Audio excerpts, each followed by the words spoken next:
नमस्ते विद्यार्थी मित्रों। हमने कल पाठ नंबर 8 भारतीय संविधान और उसके लक्षण, उसके जो मूलभूत अधिकारों के लक्षण हैं उनके बारे में हमने चर्चा की थी, जिसके अंतर्गत हमने कौन कौन से तो संसदीय शासन पद्धति, स्वतंत्र निष्पक्ष न्यायतंत्र और संविधान के उपलब्ध, इन तीनों के बारे में चर्चा की थी। जिसमें संसदीय शासन पद्धति के अंदर मैंने मुद्दे वाइज आप सबको बताया था कि उसके अंदर मुद्दे बनेंगे, पहला रचना, दूसरा प्रकार, तीसरा जवाबदार, चौथा प्रतिनिधि, पांचवा समयकाल और छठा नियुक्ति। ऐसे मुद्दों के हिसाब से संसदीय शासन पद्धति के बारे में बताया था। और संसदीय शासन पद्धति के बारे में ज़्यादा डिटेल में जानकारी हम 10वें पाठ के अंदर प्राप्त करेंगे। उसके पश्चात हमने स्वतंत्र निष्पक्ष न्यायतंत्रों को देखा था। तो स्वतंत्र निष्पक्ष न्यायतंत्र के अंदर न्यायतंत्र को कार्यपालिका और विधायिका से स्वतंत्र रखा गया ताकि वो तटस्थ और निरपक्ष होकर न्याय दे सके। इसीलिए हमारे संविधान के अंदर स्वतंत्र न्याय समीक्षा का प्रावधान दिया गया। उसके अंतर्गत कि भाई न्यायपालिका का क्या काम है, तो राज्य और केंद्र सरकार के बीच के झगड़ों को निपटाना, राज्य के बीच के कोई झगड़ा हो उसको निपटाने का कामकाज भी उसको दिया गया। इसलिए विधायिका के ऊपर निगरानी रखने का कामकाज किसका है, न्यायपालिका को दिया गया। इसके बारे में हमने कल चर्चा की थी। उसके पश्चात हमने संवैधानिक संशोधन के उपलब्ध के बारे में जानकारी प्राप्त की थी, जिसमें बताया गया था कि हमारा भारतीय संविधान कैसा है, लचीला और कोमल है। समय और लोगों की आवश्यकताओं के अनुसार इसके अंदर हमने सुधार भी किए।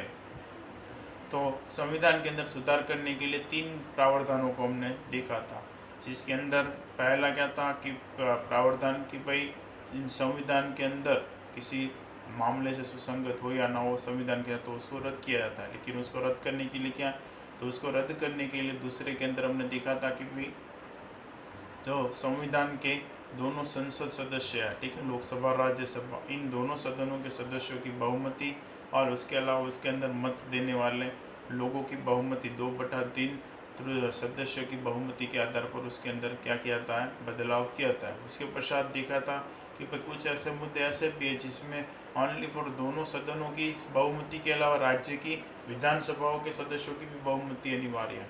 तो उसके बारे में भी हमने कल चर्चा की थी। आज हम देखेंगे सार्वत्रिक वयस्क मताधिकार, धर्मनिरपेक्षता, न्याय समीक्षा, मूलभूत अधिकार और कर्तव्य, राजनीतिक मार्गदर्शन के सिद्धांत और पिछड़े वर्गों तथा आदिवासी जातियों के लिए विशेष व्यवस्था। और इसी के साथ हमारा ये 8वां पाठ भारतीय संविधान और उसके लक्षण समाप्त हो जाएंगे। तो शुरुआत करते हैं। पहला है सार्वत्रिक वयस्क मताधिकार। ऐसा तो कितने मूलभूत लक्षण हैं, 12। एक बार फिर से 12 के नाम रिपीट कर देता हूँ। पहला है लिखित दस्तावेज, दूसरा है संविधान का आकार, तीसरा एकल नागरिकता, चौथा है मजबूत केंद्र वाला समवाय तंत्र, 5वां है आपातकाल के दौरान संसदीय शासन व्यवस्था, छठा है संसदीय शासन पद्धति, 7वां है स्वतंत्र निष्पक्ष तटस्थ न्याय पक्ष, 8वां है संवैधानिक संशोधन के उपलब्ध, 9वां है सार्वत्रिक वयस्क मताधिकार, 8वां है न्याय समीक्षा, 9वां है धर्मनिरपेक्षता, 10वां है मूलभूत अधिकार और उसके कर्तव्य, 11वां है मूलभूत राजनीतिक मार्गदर्शन के सिद्धांत और 12वां है पिछड़े वर्ग और जाति तथा आदिवासियों के लिए विशेष व्यवस्था। तो ये हमारे मूलभूत अधिकार है, उसमें से आज हम सार्वत्रिक वयस्क मताधिकार के बारे में जानकारी प्राप्त करें। तो हमारे संविधान के अंदर सार्वत्रिक वयस्क मताधिकार को स्वीकार किया गया। सार्वत्रिक वयस्क मताधिकार मतलब कि 18 वर्ष से अधिक उम्र का कोई भी व्यक्ति क्या कर सकता है, मतदान दे सकता है। ऐसा हमारे संविधान के अंदर प्रावधान दिया गया है, जिसमें 18 साल से अधिक उम्र का व्यक्ति, फिर वो किसी भी धर्म, जाति, भाषा, लिंग, आय, धर्म या संपत्ति, जन्म स्थान के भेदभाव के बिना कि भाई गुजरात में जन्मा हो, महाराष्ट्र में जन्मा हो या फिर कोई और राज्य के अंदर जन्मा हो, ऐसे किसी भी जन्म स्थान के भेदभाव के बिना वो क्या कर सकता है, मतदान कर सकता है। फिर वो गुजरात में भी कर सकता है, राजस्थान में भी कर सकता है, लेकिन उसका मतदान यादी के अंदर क्या होना चाहिए, नाम होना चाहिए।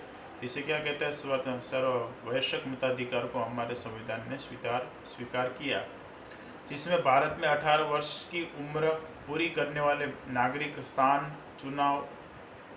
नागरिक आम चुनाव, लोकसभा, राज्यसभा तथा स्थानीय स्वराज की संस्थाओं में क्या कर सकता है? अपना मतदान दे सकता है। 18 वर्ष की उम्र का पूरा करने के पश्चात कोई भी व्यक्ति हो, हिंदू हो, मुस्लिम हो, सिख हो, ईसाई हो, कोई भी हो, वो व्यक्ति 18 वर्ष अपना पूरा कर लेता है। उसके पश्चात वो राज्यसभा, लोकसभा, उसके पश्चात स्थानीय स्वराज की संस्थाएं या फिर और भी कोई चुनाव, आम चुनावों के अंदर वो क्या कर सकता है? अपना मतदान दे सकता है। इसे क्या कहते हैं? सार्वत्रिक वैश्विक मताधिकार कहते हैं। तो इस प्रावधान को हमारे संविधान के अंदर स्वीकार किया गया है। उसके पश्चात है धर्मनिरपेक्षता। तो धर्मनिरपेक्षता के बारे में हमने आगे जानकारी प्राप्त कर ली, लेकिन एक बार फिर से बता दूं, धर्मनिरपेक्षता यानी कि हमारे संविधान के 42वें सुधार के अंदर धर्मनिरपेक्षता को स्वीकार किया गया, जिसमें कोई भी व्यक्ति किसी भी धर्म का पालन कर सकता है, उसका प्रचार और प्रसार भी कर सकता है, और उस धर्म को पालन करने के लिए उसको सभी छूट छाट दी गई। और दूसरा कि भाई हमारा देश किसी भी धर्म का कोई बढ़ोतरी नहीं करता, ना ही तो किसी धर्म के प्रति पक्षपात करता है। भारत में धर्मनिरपेक्षता को स्वीकार किया गया है। कोई भी व्यक्ति अपना जो इच्छा अनुसार धर्म का पालन कर सकता है। इसके अंदर किसी भी प्रकार की जोर जबरदस्ती नहीं की जाती, इसलिए भारत सर्वधर्म समभाव की दृष्टि रखता है। इसी धर्मनिरपेक्षता का उच्च उद्देश्य हमारे संविधान के अंदर स्वीकार किया गया था, जिसमें अगर व्यक्ति 18 वर्ष का हो जाए तो अपनी इच्छा अनुसार धर्म पालन कर सकता है, फिर वो किसी भी धर्म को पालन करे उसके लिए इसको कोई बाध्य नहीं रखा गया।